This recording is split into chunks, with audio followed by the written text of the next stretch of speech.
பாலாஜியோட டேடிசி கேட்டுங்கும் போது கிராஸ் டாக்ல நிறைய பேர் நம்ம டெய்லி ஃபோன் பண்ணி கிண்டல் பண்ண மாட்டோம், ஒருத்தரை தான் பண்ணுவோம். அதுக்கு மாதிரி இன்னைக்கு என்ன ஆச்சு அப்படின்னு பார்த்தாங்க, கார்த்திக் அப்படின்றவர் என்ன பண்ணாருன்னா, என்னோட ஃப்ரெண்டு நரேஷ்ன்றவர் இருக்காரு, அவர் நிறைய இந்த சவுண்ட் விஷயமான விஷயங்கள்லாம் பண்ணுகிறாரு ப்ராஜெக்ட்ஸ்.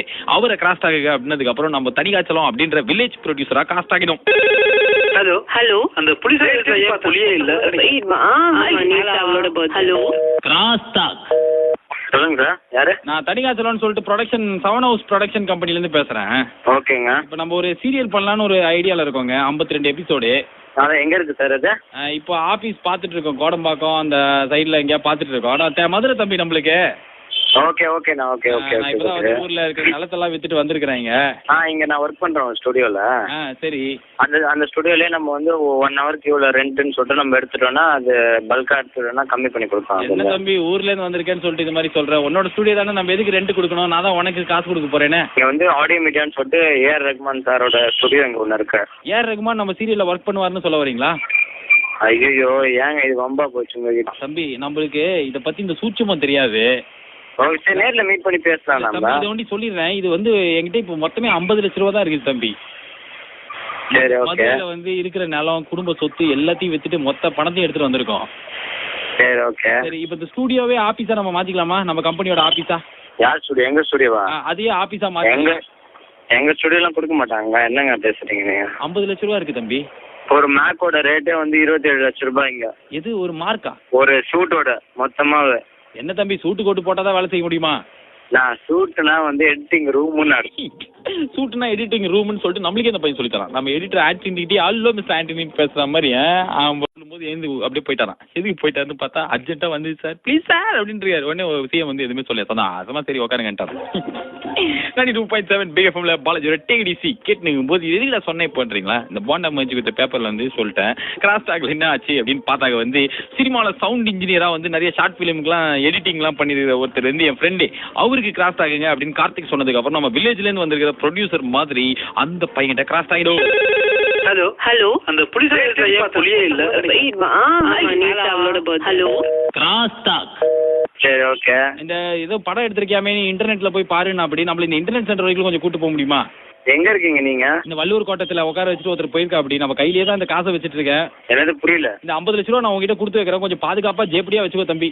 ஐயோ நம்ம கிட்ட எல்லாம் வேணாங்க. இல்ல தம்பி, எனக்கு வந்து உன்னை பார்த்தா பேசும்போதே என் பையன் நீங்க காசு பத்திரமா வச்சுங்க. எல்லாம் முடிச்சுட்டு எனக்கு எப்போ ஃப்ரீயா இருக்கும்போது எனக்கு கால் பண்ணுங்க. சரியா தம்பி? நீ எங்க இருக்க சொல்லு, நாங்க வரேன். இப்போ எங்க இருக்க நீ? நான் என்னுடைய ஆபீஸ்ல இருக்கேன், ஆழ்வார்பேட்டையில. கொஞ்சம் அட்ரஸ் சொல்லு தம்பி. அட்ரஸா? ஆட்டோக்கார் ஆட்டோ, அவர்கிட்ட போன் கொடுங்க. ஆட்டோ இங்க கொஞ்சம் பேசுமா, இந்த அட்ரஸ் கேளு. அட்ரஸ் சொல்லுங்க. ஹலோ, அட்ரஸ் சொல்லுங்க. செம்மையா கலாய்க்கிறீங்க தம்பி. இருப்பா தம்பி. சார் யாரோ பயங்கரமா என்ன கிண்டல் பண்றீங்க சார். யாருன்னு தெரியாது சார் எனக்கு. வந்த வகுத்துரு ஓட்ட கழுத்துல கத்தி வச்சா இது ரத்த பாக்கம் வெட்டதுல தெரியும் உனக்கு. என்னடா நீ பேசிட்டு கையில காசு வச்சுட்டு அட்ரஸ் கேட்டா சொல்ல மாட்டியா? நீ அட்ரஸ் சொல்றான். சரி சொல்றேன். ஆழ்வார்பேட்டை. என்ன பாட்ட? ஆழ்வார்பேட்டை அப்படி மொட்டையா சொல்லாத, முழுசா சொல்லு தம்பி. மதுரையில இருந்து வந்தா மாக்கான் நினைப்பா உனக்கு.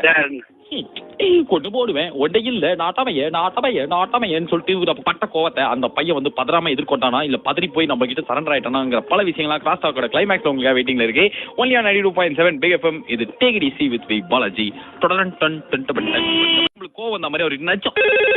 ஹலோ ஹலோ, அந்த புலியே இல்ல. Hello cross talk. நான் உங்களுக்கு பயந்துட்டு எல்லாம் சொல்லல, சரியா? நான் உங்களுக்கு பயப்படுறேன்னு நினைச்சுக்காதீங்க. பயப்படாத அளவுக்கு பெரிய. சரி இப்போ உனக்கு என்ன வேணும்? அட்ரஸ் சொல்றா. நீ சொல்ல முடியாது, என்ன பண்ணுவேன் இப்போ? நான் உங்ககிட்ட என்ன கேட்டேன்? நீங்க தான் தேவையில்லாம பேசுனீங்க. 50 லட்ச ரூபாய் வச்சுக்கோ, 50 லட்ச ரூபா இது பண்ணிக்கோ, உங்க ஆபீஸ விலைக்கு வாங்கலாம் அப்படின்னு கேட்கலாம் பேசுனது நீங்க தான், ஓகேவா? அது மரியாதை. என்னடா எது மரியாதை? நான் என்ன உன மாதிரி வெறும் பையனா? 50 லட்ச ரூபா கையில வச்சுட்டு கேட்கறேன், நீ வானான்ற. எனக்கு எதுக்கு 50 லட்ச ரூபா? உண்மையை சொல்றேன்டா, இது கடத்தல் பண்ணடா. நீ தாண்டா வச்சுக்கணும்.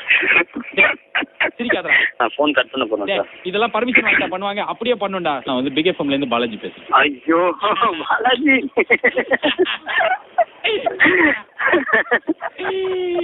என்ன சார் இப்படி வந்துட்டீங்க கொஞ்ச நேரத்துல? இல்ல எனக்கு ஒன்றும் புரியல, என்ன பேசுறீங்க? சீரியல்ன்றீங்க, 50 லட்ச ரூபா வச்சுக்கோ, ரஹ்மான் ஸ்டுடியோ சொந்தமா வாங்கிக்கலான்றீங்க. எனக்கு ஒண்ணுமே புரியல, யாரு பேசுறது ஏது பேசுறது. ஓகே பாலாஜி, ரொம்ப தேங்க்ஸ் பாலாஜி. நம்ம ஒரு பெரிய சர்ப்ரைஸ் இன்னைக்கு எனக்கு. பெரிய சர்ப்ரைஸ் சமர்த்திச்சதுக்கு அப்புறம் என்னாச்சு அப்படின்னா வந்து அவள் தான் ஆச்சு. இதுக்கப்புறம் இது ஆகாது. நீ கேட்டுனுக்கிறது நான் கேட்டுனுக்கிறது take it easy with me Balaji only on 92.7 big FM. மனசை தொட்ட மெலடி எதுக்கு இப்படி பக்காவா தமிழ் உனக்கு வாயில வருது அப்படின்றீங்களா? கேட்கவே இல்லை, பாட்டு போடுவா, அது ஓகே தான்.